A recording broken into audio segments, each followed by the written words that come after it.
The internet is not a place for good advice, and I learned these the hard way.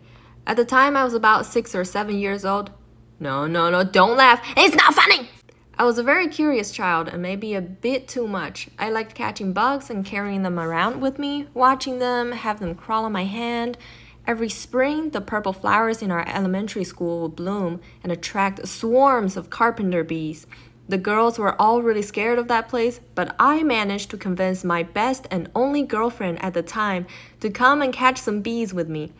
Now, being an idiot child, I was quite an experienced bee catcher already, but it was usually just regular bees and sometimes small yellow jackets. I've never harassed something so beefy like carpenter bees.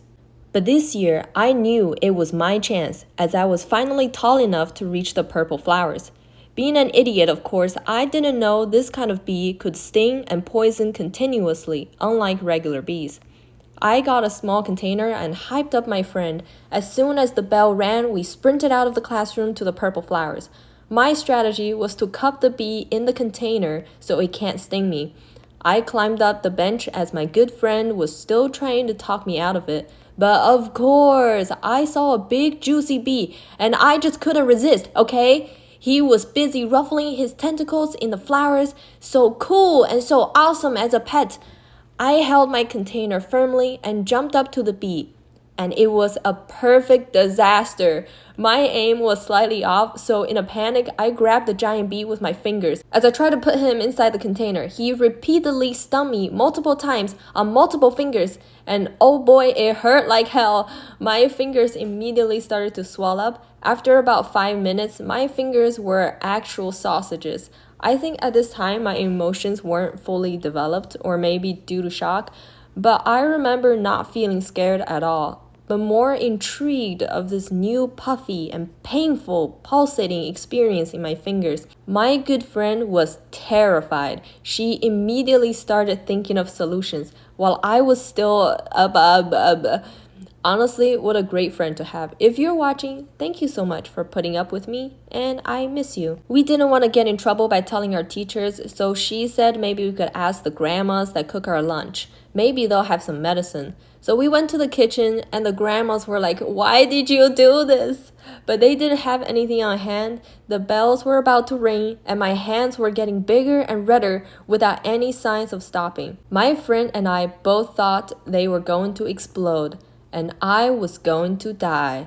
In a panic, she pulled out her secret phone to search the internet. The school didn't allow us to have phones, and what a heroic act that was. And the internet is truly miraculous. She quickly found the ultimate treatment and announced it with utter determination. She said, "You need to pee on it." I was immediately convinced because I remembered an episode in the show Friends when Monica got stung by a jellyfish and Chandler peed on it to heal it. So I thought if they aired that show, it must have some truth to it. And yes, I did watch Friends at 6 years old. Not only that, I also watched the whole 10 seasons 6 times and understood none of the sex jokes in it. We hurried to the bathroom. In China, we have these trench toilets where everyone shit into the same trench and one big gush of water will flush them every 10 minutes or so. It was so stinky, I actually had to close my eyes when I go inside, which made me hate drinking water at the time because then I have to go near that hellhole. The stalls didn't have doors and I was ashamed of others seeing me pee on my own hands, so I asked my friend to stand next to me as a door while I peed. Not much to describe here. I peed on my hand, okay? My aim was good this time, not funny.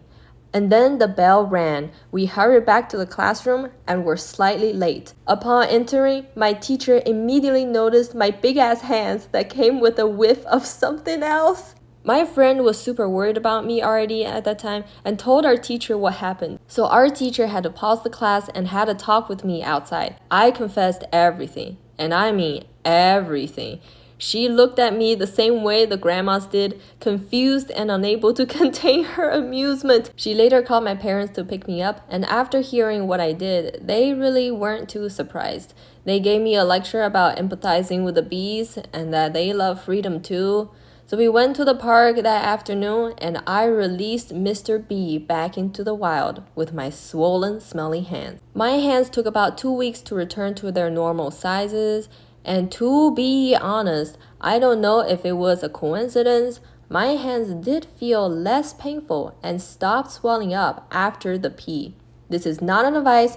Don't try this at home. Alright, thanks for watching, my fellow goblins. I hope my embarrassment could make your day feel a little better. Next video, I'll probably talk about how I accidentally made a roly-poly orgy and their babies broke out and crawled onto us in our sleep, and I infested my grandma's apartment.